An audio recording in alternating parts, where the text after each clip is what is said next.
Xavi Alonso aurait dit à son vestiaire, ceux qui ne courent pas et ceux qui ne font pas les efforts ne joueront pas. Il essaie de prendre exemple sur Luis Enrique, ce qui est un bon exemple, mais pas avec ce vestiaire. À part pour Luis Enrique, c'est ce qu'ils ont tous dit avant d'être convoqués pour la première fois dans le bureau de Mobutu. Il veut pas courir. La mentalité de Kylian, c'est je mets 40 buts, me demandez pas de défendre. Après, les autres joueurs, ils sont pas obligés d'être contaminés par le manque de pressing et le manque de retour défensif de Kylian Mbappé, comme on l'a vu cette saison. De toute façon, le Real, c'est devenu un club de stars. Qui dit club de stars dit passe droit. Après, je pense sincèrement que les premiers mois, ils vont essayer de faire les efforts. Ils sortent quand même d'une saison blanche et au Real, c'est grave. Mais le premier qui arrête de courir, ils vont tous arrêter de courir. De toute façon, il n'y a que deux options pour Xabi Alonso. Soit il fait une masterclass, il arrive à créer, à fédérer un collectif, une équipe avec une bonne mentalité, avec un jeu extraordinaire. Parce qu'il a des joueurs extraordinaires, les gars. Ça, il faut pas le nier. C'est juste le collectif qui manque. Soit les stars vont le lâcher, ils vont jamais courir, ils vont jamais presser, et il finit pas la saison. Voilà, il n'y a que deux options pour lui. Xabi Alonso ne va pas s'entendre avec Kylian Mbappé pour deux raisons bien précises. Déjà, comme je vous l'avais dit, Xabi Alonso ne veut pas être dépendant des stats de Mbappé. Et le pire pour Mbappé, ceux qui ne courent pas et ceux qui ne font pas les efforts ne joueront pas. Déjà que Xabi Alonso veut mettre en place une animation qui permettra à Vinicius, Rodrigo et Bellingham de s'exprimer pleinement sur le terrain, il vient de rajouter la chose que Mbappé déteste le plus. Il leur a fait comprendre qu'ils ne sont pas obligés de courir comme des défenseurs, mais ils doivent constamment presser. Il a aussi donné une petite précision aux attaquants. Il leur a tout simplement fait comprendre qu'il ne suffira pas d'attendre qu'on leur donne le ballon pour marquer. Il va falloir courir après chaque ballon. Je soutiens clairement les idées d'Alonso, mais ce qui me fait peur, c'est la réaction des joueurs. Cette saison, on a très bien vu que le pressing de Mbappé et même quelquefois Vinicius a complètement déséquilibré l'équipe. Mais de notre côté, ce qui me rassure, c'est le système de Xabi. On a tous très bien vu qu'Ancelotti ne savait pas mettre en place une équipe qui va presser. Mais malgré tout, si Vinicius ou Mbappé ou je sais pas qui ne presse pas, ça va être compliqué.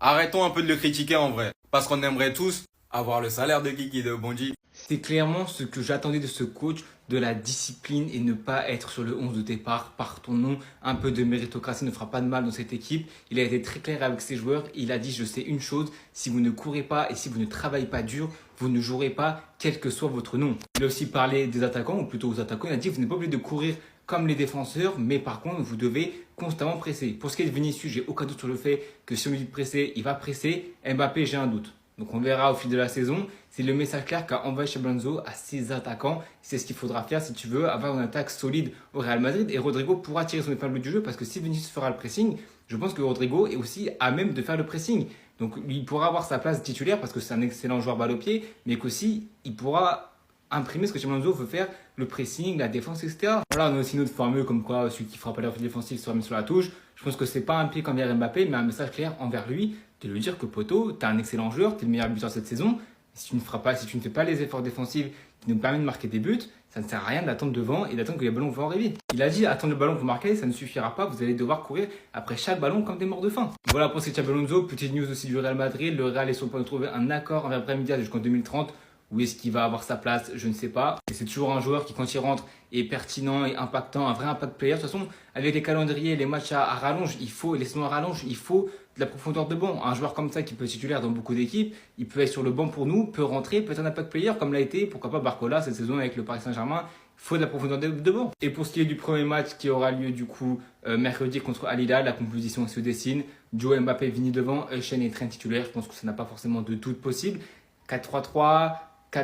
4-3-1-2 avec Bellingham en soutien de Mbappé et Vini, ou alors Mbappé buteur, Vini à gauche, Rodrigo à droite. Bref, beaucoup de questions qu'on va pouvoir se poser. Et honnêtement, Xabi Alonso pour l'instant, je suis conquis, un 10 sur 10 sur ce qu'il fait depuis le début de la saison. Même si on n'a vu aucun match pour l'instant, je suis conquis, mais j'attends Al Hilal, Pachuca, Salzbourg, les phases finales de Coupe du Monde des clubs et la saison prochaine.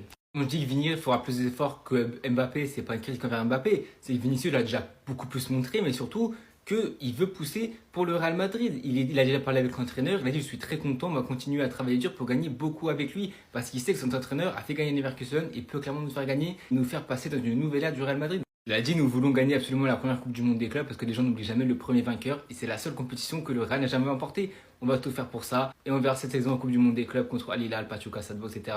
Voir si on pourra tenir la dragée haute et aller jusqu'en finale pour remporter la première Coupe du Monde des clubs de l'histoire de cette compétition. Ribéry, il faut lui enlever le droit à la parole. Il vient encore de la Chine dinguerie. Regardez, je suis un grand fan de Boca Junior. Jusqu'à là, tout va bien.